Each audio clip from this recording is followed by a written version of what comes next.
नमस्कार, मैं राजन सिंह निर्माण जीएस एकेडमी में आपका स्वागत करता हूं। आज हम एक नए टॉपिक में डिस्कस करने वाले हैं जिसका नाम है मॉलिक्यूल्स।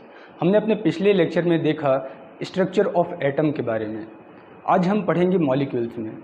दरअसल बात यह है कि कभी भी अगर हम नेचर में एटम्स को देखें तो हमें एक सिंगल एटम कहीं पर भी दिखाई नहीं देता है ना।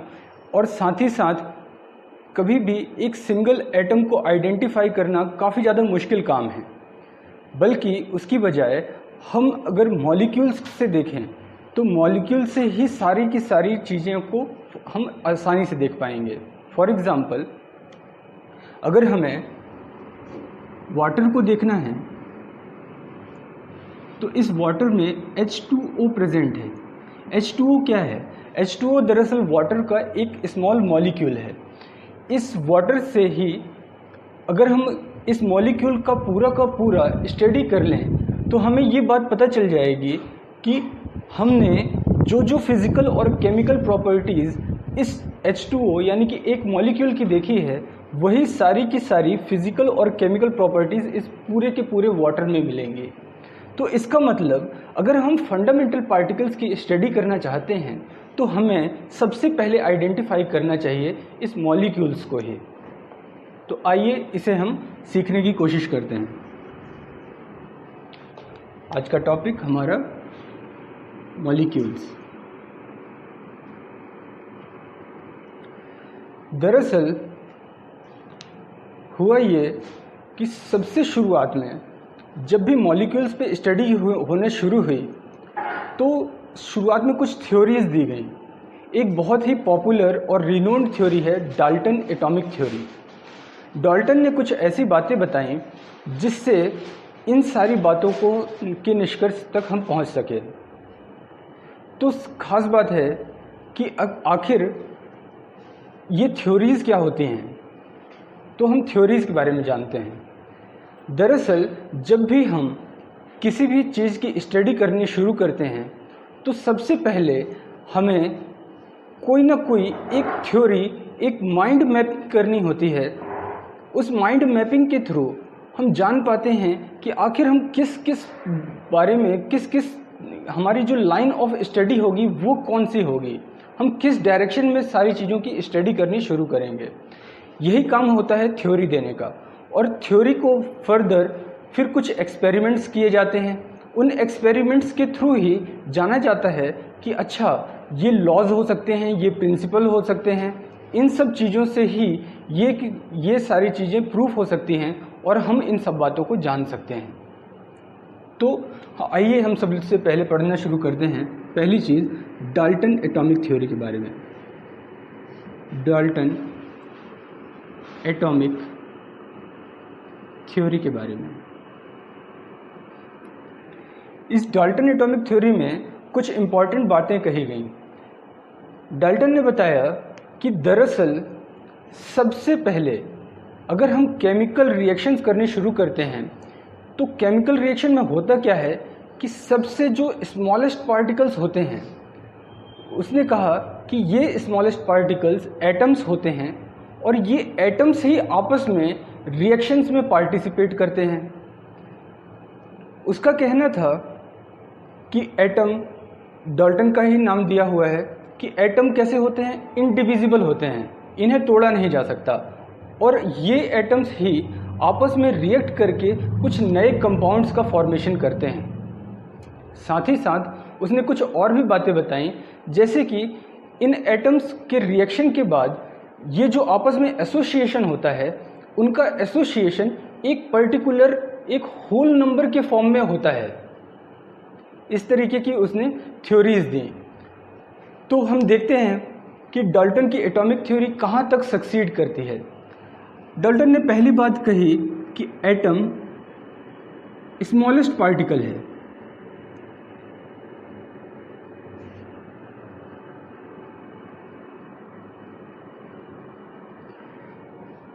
स्मॉलेस्ट पार्टिकल है तो इसका मतलब कि इससे ज़्यादा फंडामेंटल कोई और दूसरा पार्टिकल नहीं हो सकता। लेकिन अभी हम जानते हैं कि सब एटॉमिक पार्टिकल्स भी होते हैं, जैसे कि प्रोटॉन्स, न्यूट्रॉन्स, इलेक्ट्रॉन्स। जब डाल्टन ने एटॉमिक थ्योरी दी वो वक्त था 1808 का, जबकि अगर हम देखें तो इलेक्ट्रॉन्स की खोज हो रही है 1897 में जे थॉमसन के द्वारा। साथ ही साथ वो जो बोर मॉडल हम लोगों ने पढ़ा था, बोर मॉडल की बातें हो रही हैं कब, 1913 में, यानी कि इसकी थ्योरीज बहुत पहले से आनी शुरू हो गई और बाद में इस पर काम हुआ और एक्सपेरिमेंट्स हुए। तो हम वहाँ पर तो यही समझते थे कि एटम क्या है, एक स्मॉलेस्ट पार्टिकल है। एटम कैसा है, स्मॉलेस्ट पार्टिकल है और इससे ज़्यादा फंडामेंटल पार्टिकल्स नहीं हैं, यही रिएक्शन में पार्टिसिपेट करता है।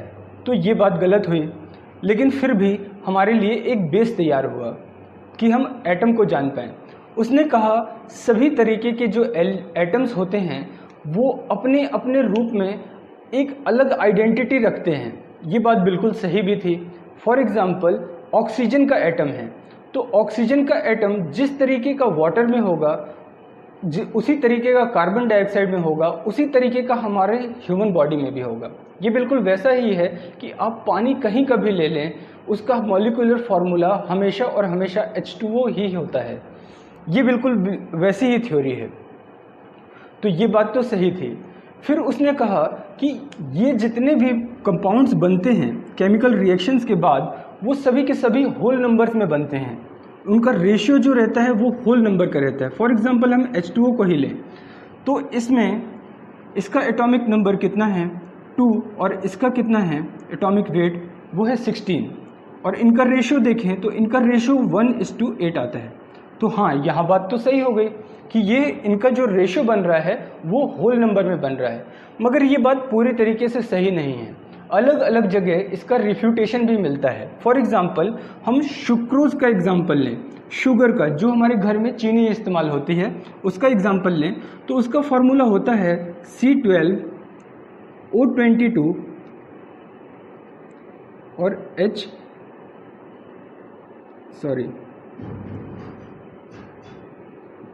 H22 और O11। ये शुगर का फार्मूला होता है। अब आप अगर इसमें रेशियो निकालेंगे तो 11 से आपको डिवाइड करना होगा, क्योंकि हम स्मॉलेस्ट नंबर से ही रेशियो को फाइंड आउट करते हैं। तो अगर हम यहाँ से 11 से फाइंड आउट करना शुरू करें तो ये 1:22/11 यानी कि 2, मगर यहाँ पर कितना हो गया 12/11, यानी कि ये फ्रैक्शन में टूट गया। इसका मतलब ये जो होल नंबर वाला कॉन्सेप्ट था डाल्टन का, ये बात यहाँ पर गलत हो गई। इस तरीके की हमने बातें सीखी डाल्टन्स एटॉमिक थ्योरी के बारे में।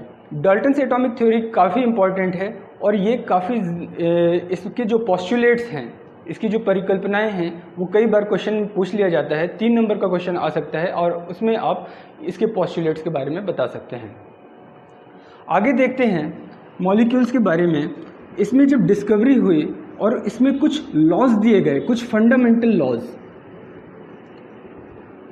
लॉज किस बात के, लॉ ऑफ केमिकल कॉम्बिनेशन। तो आइए हम लॉज को देखते हैं। लॉज ऑफ केमिकल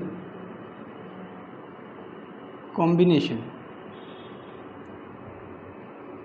ये 3 नंबर का क्वेश्चन आपका बन सकता है कि लॉ ऑफ केमिकल कॉम्बिनेशन क्या है। तो हम बता पाएंगे कि बेसिकली यहाँ पर 2 लॉज हैं केमिकल कॉम्बिनेशन के। पहला लॉ है law of conservation of mass. जैसे कि हम एनर्जी को कहते हैं, energy can neither be created nor be destroyed, वैसे ही हम यहाँ पर केमिकल कॉम्बिनेशन में भी देखेंगे कि जो मास रिएक्शन से पहले होता है वही रिएक्शन के बाद भी होता है। फॉर एग्जांपल यदि हम 2 एलिमेंट्स लें A और B और इनसे प्रोडक्ट बना C, तो हम देखेंगे अगर इसका मास था 2 ग्राम, इसका मास था 16 ग्राम, तो जो कंपाउंड बनेगा उसका मास होगा 18 ग्राम्स। ये फॉर्मूला बिल्कुल वैसा ही है जैसे कि हम हाइड्रोजन को लें, यहाँ पर ऑक्सीजन को लें और बन करके तैयार हो जाए H2O। तो मास हमेशा कांस्टेंट रहता है। रिएक्शन के पहले भी और रिएक्शन के बाद भी। ये हमारा पहला का पहला लॉ कहता है। हालांकि इसमें कुछ एनर्जी वगैरह जो अगर बाहर आते हैं, जैसे कि हम कोई रिएक्शन करते हैं उसमें एनर्जी एक्सक्रीट होती है, एनर्जी बाहर निकलती है, तो उस एनर्जी को भी हम यहाँ पर ऐड कर सकते हैं। उससे भी हमारा मास जो निकल के आएगा वो कंजर्वेशन ऑफ मास के अंदर ही आएगा, और वो ही एक फंडामेंटल लॉ को लेकर के हम चलेंगे। अगली बात हम देखते हैं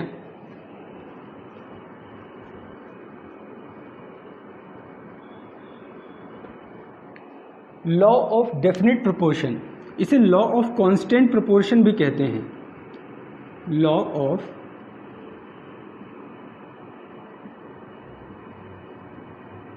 definite proportion, law of definite proportion या लॉ ऑफ कांस्टेंट प्रोपोर्शन। इसका कहना ये है कि जब भी कभी केमिकल कंपाउंड्स आपस में मिलते हैं या फिर कोई भी एलिमेंट मिलकर के मॉलिक्यूल बनाते हैं, तो उनका जो प्रोपोर्शन होता है वो कांस्टेंट होता है। और ये बात बिल्कुल भी सही है। अगर हम H2O को देखें तो इसमें इनका रेशियो निकल के आएगा 2:16, या फिर हम देखें 1:8। तो ये जो रेशियो है 1:8, यही रेशियो इसका हर एक जगह पे रहेगा। ये वाटर कहीं पर भी रहे, लेक वाटर हो, सी वाटर हो, ग्लेशियर वाटर हो, या फिर वाटर जो कि हमारे बॉडी में पाया जाता है, हर एक जगह इसका जो प्रोपोर्शन होगा वो डेफिनेट होगा, वो कांस्टेंट होगा, वो कभी भी नहीं बदल रहा होगा। और वो कितना होगा? 1:8 होगा। ठीक है।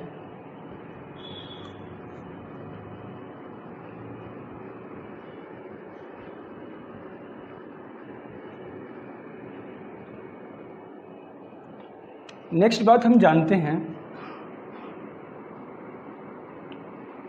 इसी में हम देख लेते हैं, एक कंसेप्ट है एटॉमिक मास का।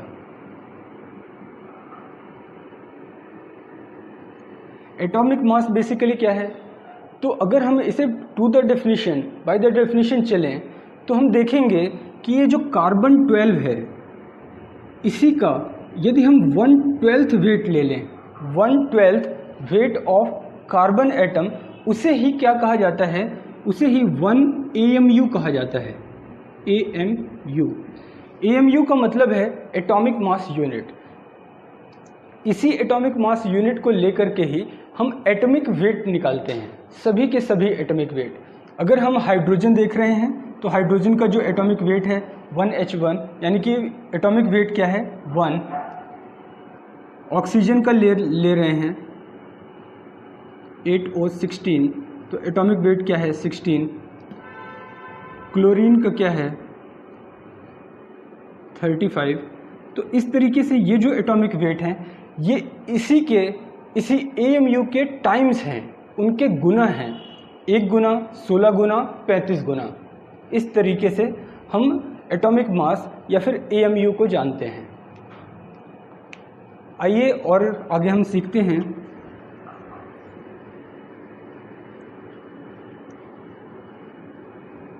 तो इसका मतलब हमने समझा कि मॉलिक्यूल्स क्या हैं। तो मॉलिक्यूल्स बेसिकली एलिमेंट्स, अगर हम देखें तो एलिमेंट्स कहीं पर भी सिंगल नहीं पाए जा रहे थे, या फिर वो अपना खुद की फिजिकल या केमिकल प्रॉपर्टीज़ नेचर में डायरेक्टली नहीं रख रहे थे, जबकि मॉलिक्यूल्स अपने आप में अपनी फिजिकल और केमिकल प्रॉपर्टीज़ दोनों रख रहे हैं। फॉर एग्जांपल हाइड्रोजन मॉलिक्यूल को देख लें, ऑक्सीजन मॉलिक्यूल को देख लें, ओजोन मॉलिक्यूल को देख लें, या फिर हम वाटर के मॉलिक्यूल को ही देख लें। ये सभी मॉलिक्यूल्स क्या हैं? एक तो इनमें आपस में एटम्स की एक बॉन्डिंग है, यानी कि अट्रैक्शन फोर्स के कारण ये एटम्स आपस में जुड़े हुए हैं। साथ ही साथ ये जो एटम्स हैं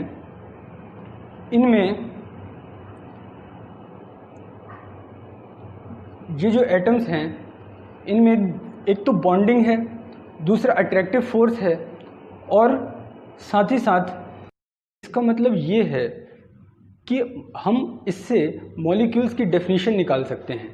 मॉलिक्यूल्स की डेफिनेशन कुछ ऐसे बनेगी कि जब दो या दो से ज़्यादा कभी भी कोई भी एलिमेंट्स के एटम आपस में किसी अट्रैक्शन फोर्स के थ्रू जब ज्वाइन हो जाते हैं और ज्वाइन होने के बाद अपनी कोई फिजिकल और केमिकल प्रॉपर्टी रखने लगते हैं और ऐसी फिजिकल या केमिकल प्रॉपर्टी पूरे के पूरे सब्सटेंस को आइडेंटिफाई करने के लायक हो जाती है, तो हम ऐसे सब्सटेंसेस को, ऐसे पार्टिकल्स को हम मॉलिक्यूल्स कहते हैं।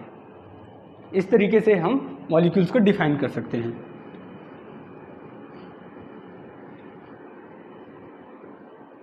मॉलिक्यूल्स में एक कंसेप्ट आता है एटॉमिसिटी का। ये क्वेश्चन कई बार पूछा जा सकता है। एटॉमिसिटी काफ़ी सिंपल कंसेप्ट है। एटॉमिसिटी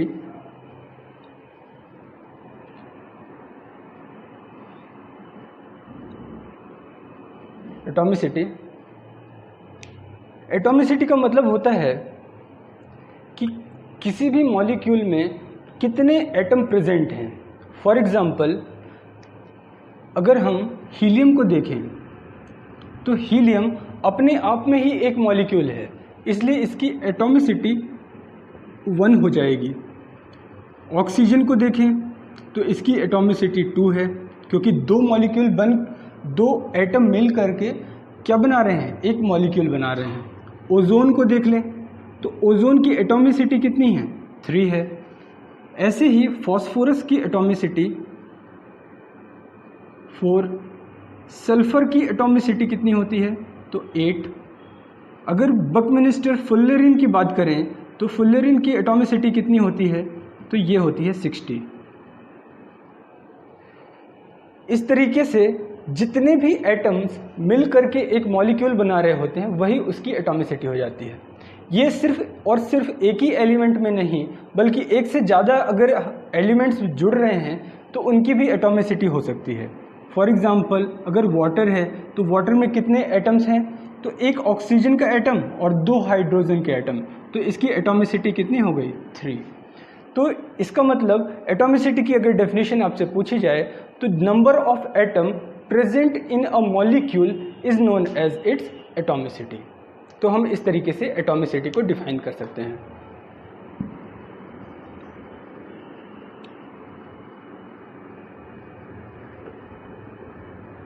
इसके बाद अगला कंसेप्ट है हमारा आयंस।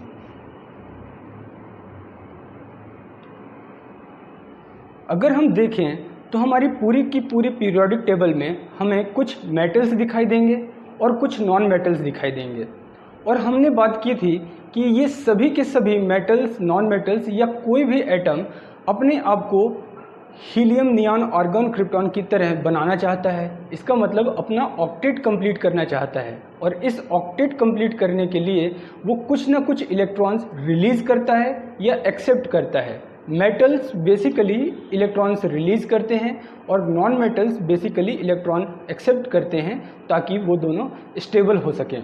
तो इस तरीके से यदि हम देखें तो सोडियम है, पोटेशियम है, ये सब यदि एक इलेक्ट्रॉन रिलीज कर दें तो इसके बाद ये स्टेबल हो जाते हैं। मैग्नीशियम है, या फिर +2 लिख दें इसे, कैल्शियम है, ये अपने 2 इलेक्ट्रॉन रिलीज कर दें तो ये स्टेबल हो जाते हैं। ऐसे ही अगर हम देखें क्लोरीन है, ये अगर एक इलेक्ट्रॉन एक्सेप्ट कर ले तो ये स्टेबल हो जाते हैं। ये नॉन मेटल्स हैं, क्लोरीन, फ्लोरीन, ब्रोमीन, आयोडीन, ये सभी। इसके अलावा जैसे ऑक्सीजन, नाइट्रोजन, ये 2 इलेक्ट्रॉन एक्सेप्ट कर ले तो स्टेबल हो जाएगा। नाइट्रोजन 3 इलेक्ट्रॉन एक्सेप्ट कर ले तो स्टेबल हो जाएगा। ऐसे ही कुछ कंपाउंड्स जैसे कि सल्फेट SO4, ये 2 इलेक्ट्रॉन एक्सेप्ट कर ले तो स्टेबल हो जाएगा। कार्बोनेट 2 इलेक्ट्रॉन एक्सेप्ट कर ले तो स्टेबल हो जाएगा। हाइड्रोजन में ये तो या तो इलेक्ट्रॉन को दे सकता है या फिर इलेक्ट्रॉन को ले भी सकता है। इसे हाइड्रोजन कहा जाता है, जबकि लेने वाले हाइड्रोजन को हाइड्राइड कहा जाता है। इन आयंस को जो पॉजिटिव चार्ज में होते हैं, इन्हें कैटायंस कहा जाता है।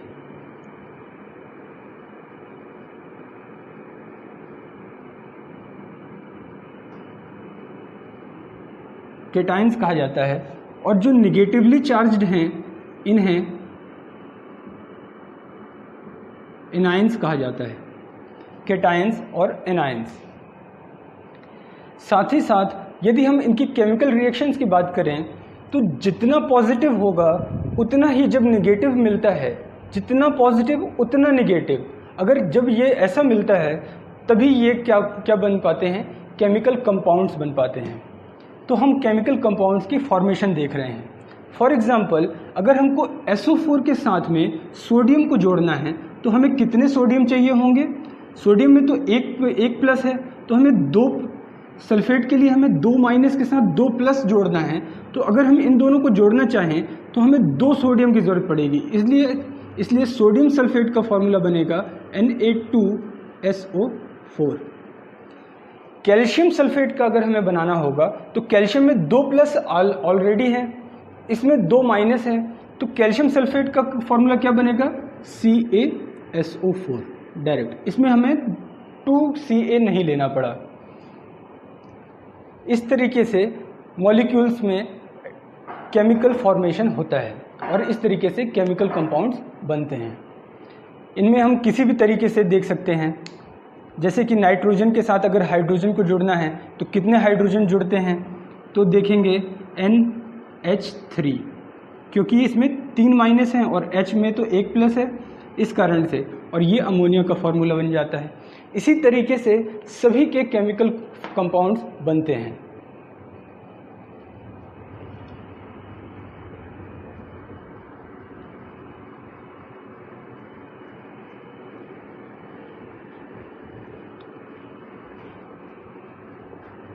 इसके बाद एक फाइनल हमारा टॉपिक बचता है, वो है मोल कॉन्सेप्ट।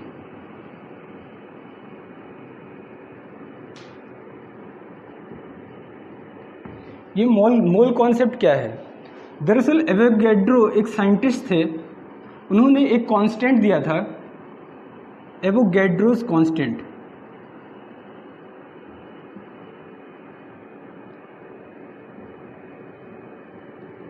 इसका नंबर होता है 6.023 इंटू 10⁻23। ये बिल्कुल वैसा ही है जैसे कि हम अगर पूछें कि एक दर्जन में कितने चीज़ें आती हैं तो हम कहते हैं एक दर्जन में 12 चीज़ें आती हैं। वैसे ही अगर हम पूछें कि एक मोल में कितने मॉलिक्यूल्स होते हैं तो कितने मॉलिक्यूल्स होते हैं, वो होते हैं 6.023 इंटू 10⁻23 मॉलिक्यूल्स। आखिर इसका मतलब क्या है? इसका मतलब कुछ ऐसा है कि यदि हम किसी भी मॉलिक्यूल या फिर एटम के एटॉमिक वेट के बराबर किसी भी चीज़ को ले लेते हैं तो उसमें उतने ही एटम्स या मॉलिक्यूल्स पाए जाते हैं। फॉर एग्जांपल, यदि हम हाइड्रोजन गैस को लें H2 तो इसका मॉलिक्यूलर वेट कितना होगा? 2 यूनिट्स। तो अगर हम 2 ग्राम हाइड्रोजन गैस लें तो उसमें कितने मॉलिक्यूल्स होंगे? तो वो मॉलिक्यूल्स होंगे 6.023 इंटू 10⁻23। ऐसे ही अगर हम वाटर को लें तो वाटर का मॉलिक्यूल वेट कितना है? 18। तो इसका मतलब अगर हम 18 ग्राम ऑफ वाटर लें तो 18 ग्राम ऑफ वाटर में कितने मॉलिक्यूल्स होंगे? तो वो होंगे 6.023 इंटू 10⁻23। यानी कि हम जितने भी क्वांटिटीज़ हैं हमारे पास, सब्सटेंस हैं, उनके अगर हम एटॉमिक वेट के बराबर किसी भी चीज़ की क्वांटिटी लेते हैं, 18 ग्राम वाटर लिया तो 18 ग्राम वाटर में हमेशा और हमेशा मॉलिक्यूल्स कांस्टेंट रहते हैं, और वो मॉलिक्यूल्स कितने होते हैं? वो होते हैं एवोगैड्रोस कांस्टेंट के बराबर। तो ये था हमारा पूरा का पूरा मॉलिक्यूल कॉन्सेप्ट। इसके आगे अगले लेक्चर में हम और आगे की पढ़ाई करेंगे। तब तक के लिए नमस्कार।